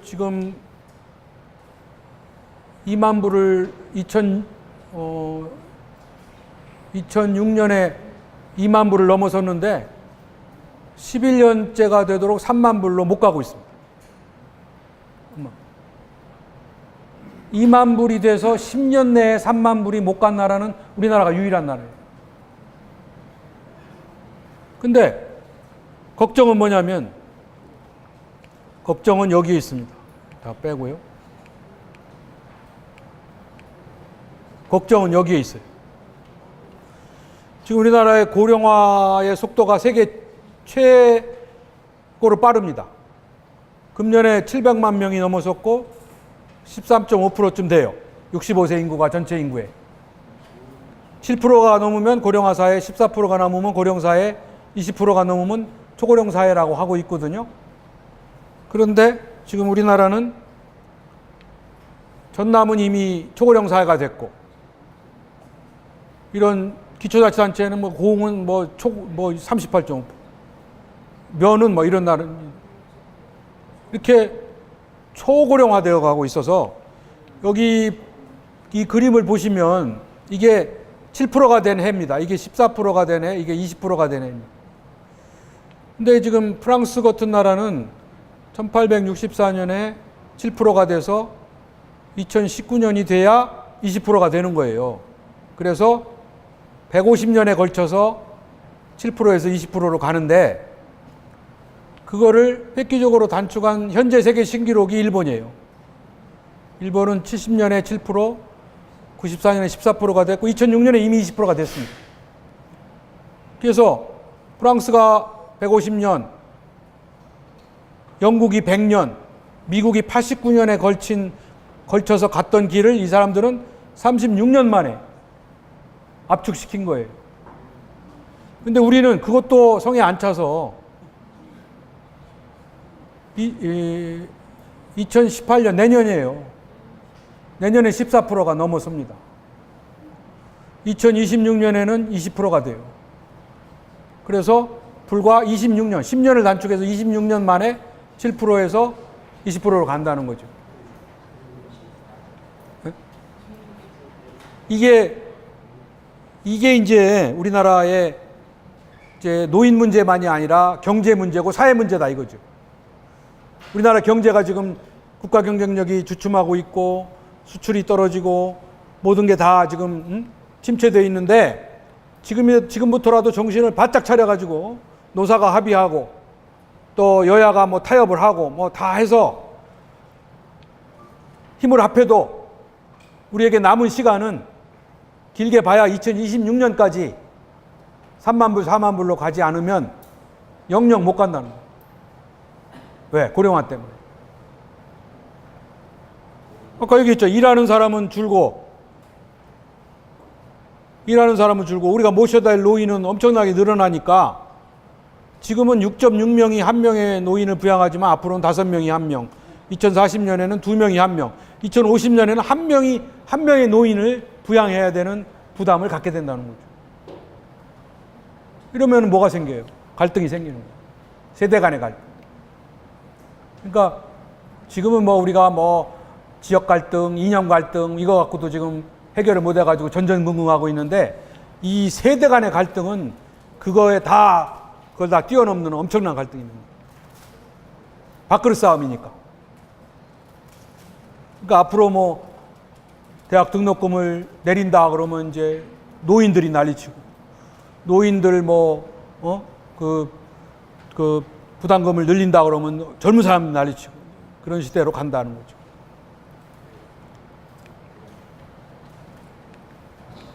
이거는 평균 수명이 늘어나서 그렇습니다. 지금 우리나라 평균 수명이 82세. 2014년이니까 지금은 82세. 남성은 78세, 여성은 85세예요. 여자가 7살 더 살아요. 북한보다 우리가 12살을 더 삽니다. 이렇게 수명이 늘어난 거는 축복인데 어때요? 우리나라의 노인 빈곤율 세계 1위입니다. 노인들이 빈곤하고 고독하고 병들고 이런 속에서 우리가 이 문제를 해결해야 되니까 굉장히 심각하죠. 반면에 우리 저출산은 세계 최하위입니다. 가임 여성이 1.21명밖에 안 나요. 그래서 이런 나라는 여전히 막 6, 7명 낳는데 우리는 쭉 내려와서 여기. 그러니까 2명이 결혼하면 2명이 낳아야 인구가 유지되는 거 아니에요. 우리는 지금 인구가 줄 수밖에 없다. 그래서 여기 우리나라 인구가 말이야 앞으로는 한민족이 소멸된다는 거죠. 인구가 그동안에 기하급수적으로 늘었는데 이렇게 쭉 늘었는데 다시 줄어가지고 이제 인구가 소멸이 된다라는 보고서도 있습니다. 자, 시간 때문에 쭉 생략을 하고요. 이것만 보세요. 여기 여성들이 계시니까. 지금 우리나라의 파워 엘리트에 들어가는 등용문에 여성들이 모든 것을 다 접수하고 있습니다. 행정고시, 사법고시, 외무고시 다 여성들이. 수석 합격자는 다 여성이고. 이렇게 지금 높아지고 있어요. 따라서 모든 게 다 압도적으로 여성들이 다 진출률이 눈에 띄는데 유일하게 남아있는 것은 이 지방선거의 당선자입니다. 21.6%밖에 안 되죠. 그래서 이 여성들의 지방자치의 참여 비율을 높여야 된다. 근데 그거는 저는 여성들의 비율을 맞추고 뭐 여성들에게 좋은 소리 들려 해서가 아니라 우리나라 지방자치는 생활자치잖아요. 주부들이 여성들이 잘 아는 것들을 다루는 거란 말이에요. 그리고 그렇기 때문에 여성들이 많이 참여를 해야 된다. 두 번째는 여성들이 지금 지방의원에 들어와 있는데 여성들이 저지르는 부패율이 굉장히 낮아요.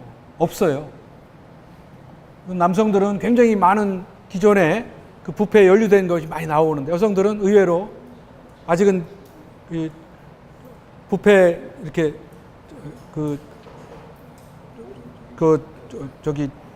들어가지 않았다고요.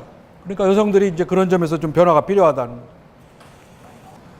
앞으로 시흥시의 그 미래상과 목표, 전략, 성과 지표가 잘 연계가 돼야 된다는 얘기입니다. 이게 좀 나온 걸로는 제가 발견할 수가 없었어요. 이 부분에 대한 연계하고. 그다음에 자원봉사가 활성화돼야 됩니다. 이 자원봉사는요, 현대행정에서 가장 중요한 거예요. 그 선진국도 자원봉사가 차지하는 예산 비중이 10% 내지 20%입니다. 지금은 이제 행정이 돈이 없어서 하기가 어렵거든요. 근데 그거를 어떻게 메꾸냐 하면은 자원봉사로 메꿔요. 그 다음에 두 번째, 자원봉사가 서비스의 질을 높여줍니다. 그러니까 공무원이 앞으로는 공무원이 집 앞에 청소하고 눈 치우고 이런 일 하면 안 돼요. 이제는 다 각자 이웃, 주민들이 하고 자원봉사를 통해서 해결하게 해야만 이 현대 재정 문제가 해결이 되거든요. 따라서 시흥시가 할 일은 자원봉사자들을 어떻게 하면 잘 체계화시키고 또 그들에게 필요로 하는 여러 가지 혜택을 주느냐 하는 거를 생각을 해야 됩니다. 자치단체 간에 협력하는 거하고. 그 다음에 아까 말씀드린 지역의 사람, 인재를 육성하는 것을 가장 중요시해야 된다는 거예요. 결론적으로요. 제가 오늘 여러 가지 말씀을 드렸는데 우리가 지방자치와 분권은 우리가 가야 할 길입니다. 지방자치와 분권이 문제가 있다고 해서 옛날로 돌아가면 안 돼요. 지방자치와 분권이 제기한 문제와 부작용을 해결하면서 가야지. 그걸 포기하고 돌아가서는 안 됩니다. 돌아가서 국민들이 그걸 원치도 않아요. 따라서 우리가 가야 할 길인데 세계적인 추세로 보거나 우리나라 국가 발전의 단계로 보거나 국민들의 의식 수준으로 봐서는 가야 되는데 결코 간단하고 쉬운 길이 아니다는 거죠. 그리고 이거를 또 이 가는 길에 두려워하고 거부하는 세력이 존재하고 있습니다. 중앙 정치인, 중앙 정부, 중앙 언론 다 지방 분권을 원치 않아요. 국회의원들도 지방 분권을 크게 원치 않습니다. 중앙 언론도 지방자치가 되면은 시장을 뺏기거든요. 그러니까 중앙 언론은 지방자치의 문제점만을 계속 침소봉대해요. 문제가 있는 건 사실이지만 그것도 중앙에서 저질러지는 부패와 비리는 애써 눈 감으면서 지방자치에서 나타나는 100만 원, 200만 원의 부패 비리는 엄청나게 크게 부각시키고 있습니다. 저희는 지방자치가 아직은 안 된다. 지방자치 하면 더 부패된다라는 거를 국민들에게 계속 주지시키는 겁니다. 거기에 우리는 전부 현혹되어 있습니다. 따라서 쉬운 일이 아닌데 우리가 가야 할 길이다. 그러기 위해서는 우리의 의지를 확립을 해야 되고 또 지방자치와 분권의 중요성, 당위성을 우리가 깊이 인식을 해야 된다. 우리 주민들이 먼저 인식을 해야 된다는. 또 이 정당 공천 문제를 우리가 반드시 해결해야 된다. 이 교육자치도 우리는 지금 좀 기형적으로 하고 있는데 이것도 바로 잡아야 됩니다. 또 지방의회도 좀 밉고 기대에 어긋나지만 지방의회를 어떻게든지 살려야 됩니다. 좋은 지방의원을 우리가 뽑아내야 됩니다. 또 뭐 해외 연수다, 무슨 의정비 인상이다, 의장단 감투 싸움이다, 이런 거를 우리 지방의원들이 스스로 해결해 나가야 됩니다. 자율성도 보장을 해야 되고요. 그래서 결국은 이 생활 정치를 통해서 지방자치가 뿌리 내릴 수 있도록 해야 된다. 지역의 발전은 모두 다 역할이 있습니다. 전문가도 있고 정치가도 있고 평범한 시민들도 지역 발전에 중요한 역할을 할 수가 있어요. 그리고 아까 애초에 말씀드린 대로 지역을 사랑하면서 봉사하고 즐길 줄 알아야만 가능한 일이다는 거죠. 그래서 지방자치가 살아야 지역이 살고 지역이 살아야 대한민국이 산다라는 지방자치의 그 철학과 소신을 오늘 여러분들과 같이 공유하고 싶었던 그런 내용을 말씀을 드렸습니다. 아무튼 오늘 계신 여러분들이 이제는 주인이 되고 또 지방자치와 분권을 반드시 성공적으로 활성화시키는 주역이 되시기를 바라고, 긍정과 희망과 부정, 긍정적인 생각과 좀 부정적인 생각을 동시에 갖고 있습니다. 저도 아까 말씀드린 대로 꼭 가야 할 길인데 과연 우리 국민들이 얼마만큼 호응해 줄까, 그 점에 대해서 약간 걱정이 된다라는 말씀 드렸거든요. 우리 국민들이 이중적인 생각을 갖고 있어요. 막연하게 지방자치와 분권에 대해서는 많이 얘기를 들었으니까 가야 할 길이라는 걸 알지만은 진짜 자기가 알고 있는 생각하는 것은 아직은 성급하다. 우리나라에 아직은 불필요하다. 작은 땅덩어리에 뭐 그렇게 많이 필요하냐라는 생각을 여전히 가지고 있어요. 그래서 저는 빨리 이 부분에 대한 올바른 평가를 할 수 있도록, 인식이 바뀔 수 있도록 우리의 노력이 좀 필요하다. 언론, 또 시민사회단체, 우리 전문가, 또 우리 지역 주민들의 그런 생각이, 그런 인식의 전환이 필요하다는 생각을 갖고요. 이번이 절호의 기회입니다. 왜냐하면 우리가 87년 헌정체제를 가지고 여태까지 살았거든요. 30년을. 근데 문제를 계속 봤잖아요. 아까 말씀드린 세월호, 메르스 이런 거는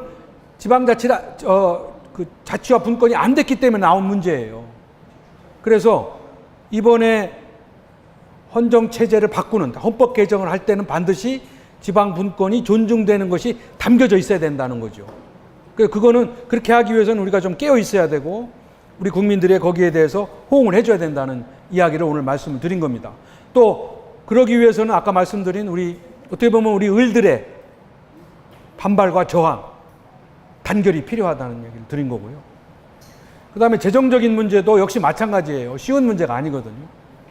저도 이제 아까 위원회라든지 이런 활동을 많이 하면 다 그렇게 하려고 해도 딱 제동을 거는 거는 돈을 가지고 있는 기재부라든지 이런 데서는 딱 거부를 해요. 그러면 진전이 안 되는 거예요. 그러니까 여전히 우리는 국세 경제가 어렵다. 지금 세계 경제가 안 좋다. 우리가 저성장이다. 이런 핑계가 지금까지 있는 거예요. 몇십 년에 걸쳐서. 그러니까 그거를 그들의 그 기득권의 주장을 계속 들으면 하나도 진전이 안 돼요. 따라서 획기적인 전환이 필요하다. 그러니까 이번에 대통령도 연방제 수준의 지방분권을 하겠다는 의지를 가지고 있죠. 또 마침 내년에 개헌을 하죠. 그러니까 이것만 개헌해서 8대2를 7대3으로 6대4로 바꿔주면 가능한 일이거든요. 그러니까 이거를 이번에 우리가 만들어낼 수 있는 절호의 기회다. 이번을 놓치면은 또 30년을 또 후퇴할 수 있다는 생각이 듭니다. 그래서 오늘 제가 그런 점을 강조해서 말씀을 드린 겁니다. 네.